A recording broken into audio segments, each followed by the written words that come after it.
भाई लोग कैसे हो मेरे दोस्तों। आज मैंने एक डिसीजन लिया है अपनी ज़िंदगी में कि जब मेरा स्कॉलरशिप का पैसा मेरे को मिलेगा तभी मैं एक लैपटॉप या फिर एक कंप्यूटर खरीदने के बारे में सोचूंगा। उससे पहले नहीं, क्योंकि ऑलरेडी मैंने अपना एडमिशन पे बहुत सारा पैसा खर्च करवा चुका हूँ मम्मी पापा का। ऑलरेडी मैं उनसे ज़्यादा नहीं करवाना चाहता। ऑलरेडी मेरे पास 50K है, फिर भी मैं नहीं करवाना चाहता, क्योंकि रुक जाओ यार, पैसा खर्च करने की एक हद होती है हम जैसे लोअर मिडिल क्लास वालों की। बट ठीक है, कोई बात नहीं। कुछ दिनों से मैं बीमार था, इसलिए रेगुलर कंटेंट अपलोड नहीं कर पाया, उसके लिए सॉरी। आपसे मैं रेगुलरली दे ऐसा वीडियोस लाता रहूँगा, और जितना हो सके उतना कंसिस्टेंसी में रहने की कोशिश करूँगा। आज का दिन बहुत ही मक्खन गया है। पहली बात, मैं सुबह उठा, उसके बाद अपना तीन दो सब्जेक्ट कंप्लीट किया, मैथ्स और बेसिक इलेक्ट्रिकल। उसके बाद मैंने दोपहर मतलब शाम दोपहर वाला में सी का लैंग्वेज किया था, ये फिल स्टेटमेंट था, और कुछ कुछ कंडीशंस बैठाना था कि एक मान लो क्लास में 10 बच्चे हैं, 10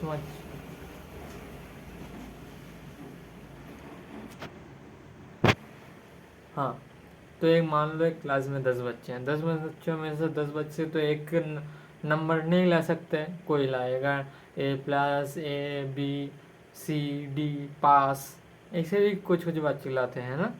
वैसे ही हम लोगों को एक स्टेटमेंट लिखना था कि तुम्हें एक नंबर देना है, उस नंबर क्या ई फॉर एल्स में क्या इस स्टेटमेंट में फिट बैठता है, तो उसके नीचे जो लिखा है प्रिंट एफ में वो दिखाएगा कि तुम प्री ग्रेड के हो। मान लो तुमने 70+ कोर्स किया है, को मतलब 70+ स्कोर किया है, तो तुम एक कैटेगरी में आओगे। मान लो तुम 30+ स्कोर किए हो तो पी कैटेगरी में आओगे, या फिर 30 से नीचे हो तो तुम फेल कैटेगरी में आओगे। ऐसा ही कुछ सिस्टम था ई फॉर एल से बनाना। मैंने बना लिया। क्वेश्चन 3 थे, 3 में से एक सॉल्व कर पाया, दो दिमाग में नहीं आया, क्या कैसे क्या करना है, अगला स्टेप क्या होगा, कैसे आगे बढ़ा जाए, मैं समझ में नहीं आया, इसलिए छोड़ के वो ई फॉर एल्स में घुस गया था। उसका सारा का सारा क्वेश्चंस तो कर लिया। उसके बाद देखा जाए कल कौन सा क्या चीज़ें आता है। और आज मैं सोने से पहले अपना का वर्कशॉप का वो जो प्रैक्टिकल था वो प्रैक्टिकल कंप्लीट कर लिया, बस थोड़ा सा ड्राइंग करना बाकी रह गया। बेसिक इलेक्ट्रिकल का सवाल, हाँ बेसिक इलेक्ट्रिकल में मेरा थोड़ा सा और काम बाकी है। उसमें क्या काम बाकी है कि कुछ क्वेश्चन है उसके आंसर लिखना है, उसके बाद हाँ और कुछ चीज़ें हैं जो कि करना है, थोड़ा थोड़ा थोड़ा थोड़ा। बस मैं चाहता हूँ वैसे ऐसे ही दिन बना रहे मेरे साथ।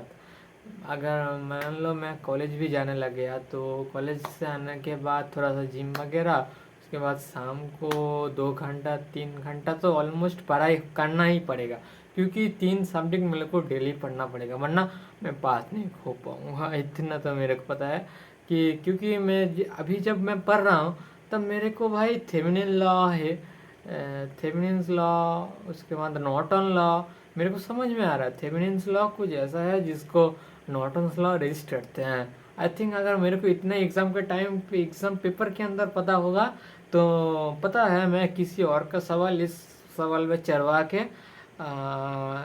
लिख सकता हूँ थोड़ी थोड़ी थोड़ी थोड़ी। इतना तो मेरे को कॉन्फिडेंस है कि मैं लिख पाऊंगा कि इसका आंसर ए होने वाला है, उसका आंसर ओ होने वाला है।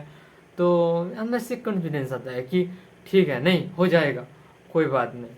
वैसे हाँ, बहुत लोगों को देखा है कि उन लोगों ने भाई 1 साल 4 साल तक मतलब वीडियो अपलोड करते ही गए हैं करते ही गए हैं। फिर उनको अभी थोड़ा थोड़ा सा ऑडियंस से है जो कि कनेक्शन बनना शुरू हुए हैं, अपना स्पीकिंग स्किल अपग्रेड करना शुरू हुआ है। तो वैसे ही मैं 4th ईयर में जाते जाते मैं अपना स्पीकिंग स्किल को इतना अपग्रेड करना चाहता हूँ कि भाई कोई भी मेरे इन्फ्लुएंस में आ जाए। जैसे मैंने कुछ दिनों पहले एक भैया से थोड़ा सा मतलब सामना सामनी बात किया था, उन्होंने बिजनेस के बारे में बोल रहा था, मैंने उनका थोड़ा सा माइंडसेट चेंज किया, मैंने अपना माइंडसेट से तो थोड़ा सा एक्साइट हो गए और ऐसा बोल रहे थे कि इसका नंबर दे देना, बाद में कॉल कर लूँगा जब भी मिलेंगे ऐसे, तब मेरे को अंदर से खुशी हो रहा था कि भाई मैंने किसी को इन्फ्लुएंस कर पाया हूँ। आई थिंक तुम जो काम अपने दिल से करते हो वही काम वही चीज़ें तुमको बहुत आगे ले जाता है। थिंक दिल से चीज़ें करना चाहिए, दिल से करना सीखो। Sayonara, good night.